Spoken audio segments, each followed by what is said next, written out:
Cando vos digades, sí, podemos. Perdón? Creo que está apagado, sí.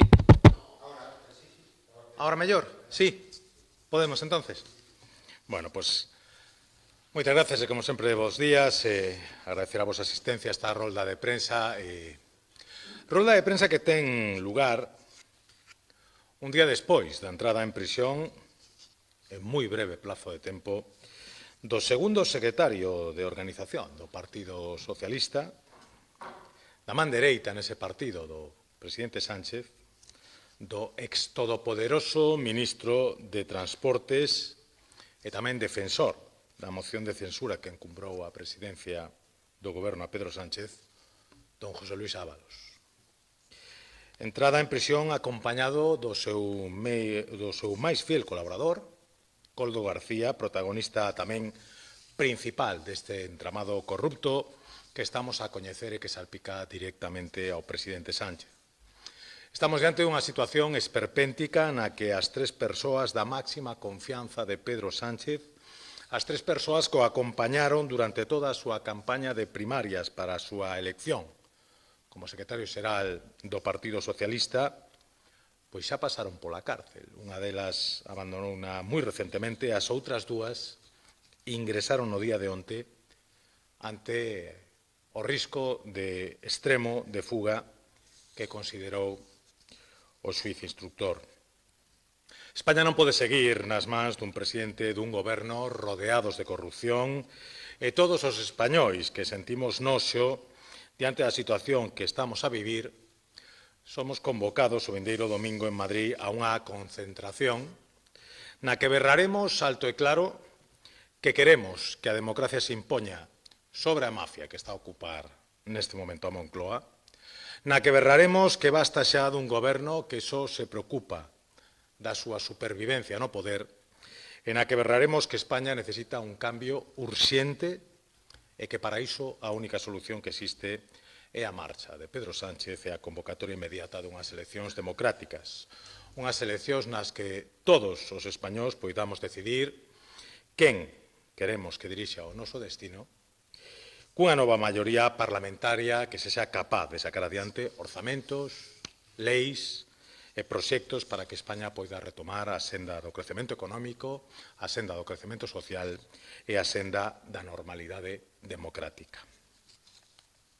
Pasando a outras cuestións, o obxectivo desta rolda de prensa quería trasladarvos dúas consideracións de relevancia. A primeira delas ten que ver coa situación da sanidade galega e a folga que viviu esta semana a atención primaria, unha folga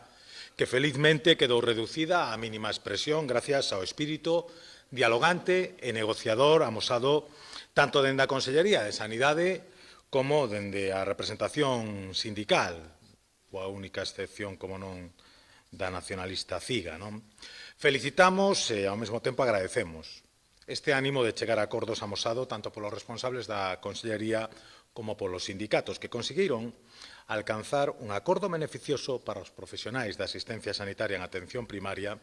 que se traducirá en importantes melloras nas súas condicións laborais e, ao mesmo tempo, evitaron unha folga que tería un importante efecto negativo na atención aos pacientes, nun momento, ademais, no que afrontamos momentos complicados pola propagación da gripe, aínda que, por sorte, en Galicia, neste momento, a súa intensidade é baixa. Por ese motivo, reitero o agradecemento á Consellería de Sanidade, aos sindicatos por chegar a ese acordo que reduciu a mínima expresión a folga na atención primaria sanitaria, coa excepción, como decía, da rama sindical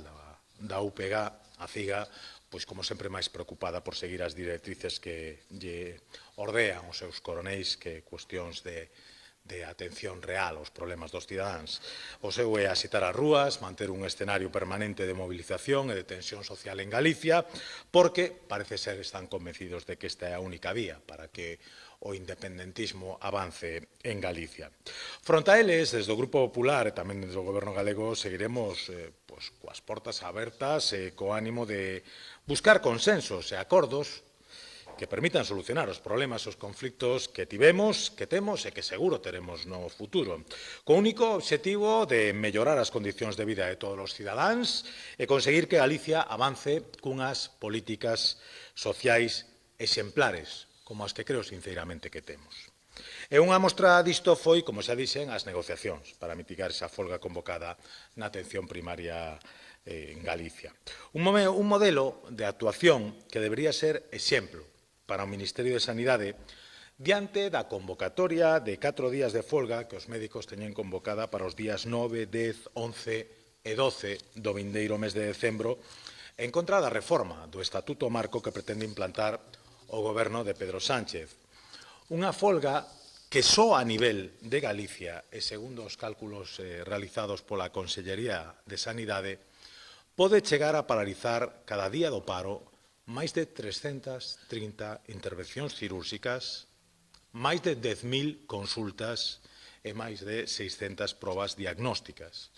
repercutindo, polo tanto, de xeito importante, como é sinxelo imaginar, nun incremento dos tempos de espera no acceso dos galegos aos servicios sanitarios. Por este motivo, comprendemos a preocupación amosada onte polo Conselleiro de Sanidade nunha carta remitida á ministra de Sanidade, na que aconsella seguir o exemplo de Galicia e abrir un proceso de diálogo, de negociación cos sindicatos e os traballadores para evitar esa folga. Unha proposta que compartimos totalmente dentro do Grupo Popular e que consideramos debería terse en conta no Consello Interterritorial de Saúde que hoxe se celebra en Madrid, atendendo a solicitude feita polo conselleiro galego. Dende o Grupo Popular imos dar un paso máis e para reforzar esta solicitude de diálogo e de negociación ao Ministerio de Sanidade, pois imos trasladar esta mesma mañá aos voceiros dos grupos da oposición, do BNG, do PSDG e do Grupo Mixto, unha solicitude para que públicamente amosen o seu respaldo á apertura dunha vía de negociación para evitar unha nova folga de médicos no conxunto da sanidade española. España en xeral e Galicia en particular non pode permitir que a cerrazón da ministra de Sanidade e dos seus colaboradores impida abrir un proceso de diálogo e de negociación coas organizacións sindicais para evitar a folga convocada do 9 ao 12 de decembro, que, por certo, sumado aos festivos que hai nesas datas, poden paralizar a atención sanitaria durante unha semana completa e provocar prexuicios difíciles de superar posteriormente. E falaba ao comezo da miña intervención de que ia abordar dúas cuestións, a primeira relacionada coa sanidade, xa foi explicada, e a segunda ten un carácter, unha importancia máis de carácter económico. Cando o Parlamento de Galicia avanza na tramitación dos orzamentos da Xunta para o vindeiro ano, co debate a vindeira semana no seo da Comisión Terceira do ditame do proxecto de lei de orzamentos previo á súa aprobación definitiva no seguinte pleno, pois o Goberno de España continuará sen orzamentos sine die, ao non contar cunha maioría suficiente para aprobalos, xa que nin tan sequera foi capaz de aprobar onte a senda do déficit. O BNG volveu a demostrar o pasado mércores no Congreso a súa total inutilidade para o goberno de Pedro Sánchez e ao mesmo tempo tamén inutilidade para defender os intereses de Galicia en Madrid. Desta vez, na boca da vicepresidenta primeira e ministra de Facenda, a señora Montero, que rexeitou tallantemente a proposta dos independentistas galegos para que Galicia reciba 20.000 millóns de euros de financiamento para sufragar un suposto déficit acumulado dende o ano 2009. O BNG converteuse nesta legislatura no mellor tonto útil do goberno de Pedro Sánchez, amosando a súa total incapacidade para conseguir un mínimo beneficio económico para a comunidade galega. E incluso amosando a súa firme oposición a proxectos estratégicos para Galicia, aplaudindo todas e cada unha das decisións do goberno de Pedro Sánchez contrarias aos intereses de Galicia e dos galegos. Ao BNG non lle chegou o pasado mércores no Congreso con esta labazada da ministra de Facenda a súa demanda de máis financiamento para Galicia, xa que foi quen de defender na mesma intervención outra das aldraxes que o goberno de Sánchez quere cometer con Galicia, que non é outra que o suposto beneficio desa falsa quita de 4.000 millóns de euros da débeda. Un negocio ruinoso, como xa para a comunidade galega, como xa temos explicado en reiteradas ocasións, porque responde única e exclusivamente ás exigencias do independentismo catalán para manter a Pedro Sánchez no goberno de España. Porque volvemos a insistir, esa débeda que se lle resta, en teoría, a Galicia non desaparece, senón que se mutualiza e se reparte entre todas as comunidades, o que supón que, no caso de Galicia, se incrementa en 600 millóns de euros a participación na débeda do Estado. O que de verdade necesita Galicia, e o que non se quere asumir desde as filas do nacionalismo galego, é unha mellora do sistema de financiamento das comunidades autónomas, que non é un financiamento baseado no concerto económico que tanto gusta e defende o BNG, porque con ese concerto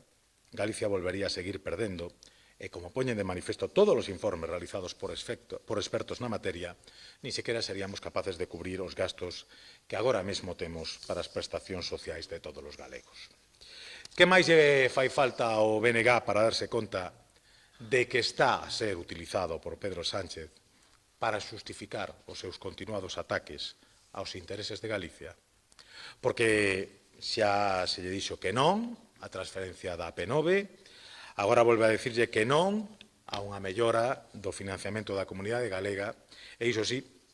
Pedro Sánchez deixa aos nacionalistas galegos que sigan vociferando na súa defensa da quita da débeda dun concerto económico lesivo para Galicia. Dúas medidas que encaixan perfectamente coa chantaxe que os independentistas cataláns lle están a facer a Pedro Sánchez para manterse na Moncloa, pero que para nada se adaptan aos intereses económicos, financeiros e reais dos cidadáns galegos e da nosa terra. E, polo tanto, esperemos que en algún momento acorden un cambio, unha viraxe nas súas propostas, nas súas políticas e, por unha vez, prefiran poñerse de lado de Galicia que de lado do goberno de Pedro Sánchez. Pola miña banda, máis nada, poñome a vosa disposición por si considerades oportuno facer algunha pregunta sobre este ou calquera outro tema que consideredes de interés. Non hai nada? Que gusto dá explicarse ben desde o principio. Moitísimas gracias e mirámonos en seguintes convocatorias.